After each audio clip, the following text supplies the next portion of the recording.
ಹಲವು ವರ್ಷಗಳಿಂದ ಚಿತ್ರರಂಗದಲ್ಲಿ ಸಕ್ರಿಯರಾಗಿದ್ದಂತಹ ಖ್ಯಾತ ನಟ ದಿಲೀಪ್ ರಾಜ್ ಹೃದಯಾಘಾತದಿಂದ ಕೊನೆಯುಸಿರೆಳೆದಿದ್ದಾರೆ.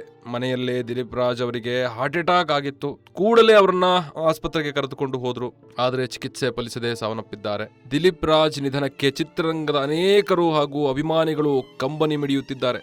ಮಿಲನ, ಯೂಟರ್ನ್, ಆರ್ಕೆಸ್ಟ್ರಾ ಮೈಸೂರು, ನಿಮ್ಮ ವಸ್ತುಗಳಿಗೆ ನೀವೇ ಜವಾಬ್ದಾರರು, ಈ ರೀತಿಯಾದಂತಹ ಹಲವಾರು ಚಿತ್ರಗಳಲ್ಲಿ ದಿಲೀಪ್ ರಾಜ್ ಅವರು ನಟಿಸಿದ್ರು. ಸಿನಿಮಾ ಮಾತ್ರವಲ್ಲ, ಕಿರುತೆರೆಯಲ್ಲೂ ಸಕ್ರಿಯರಾಗಿದ್ರು.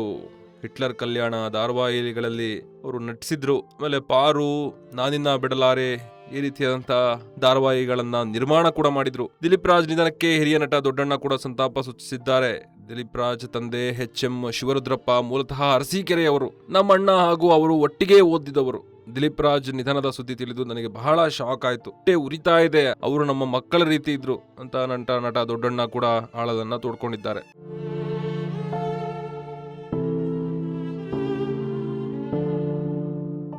ಸಂಪೂರ್ಣ ನ್ಯೂಸ್, ಇದು ನೊಂದವರ ಧ್ವನಿ.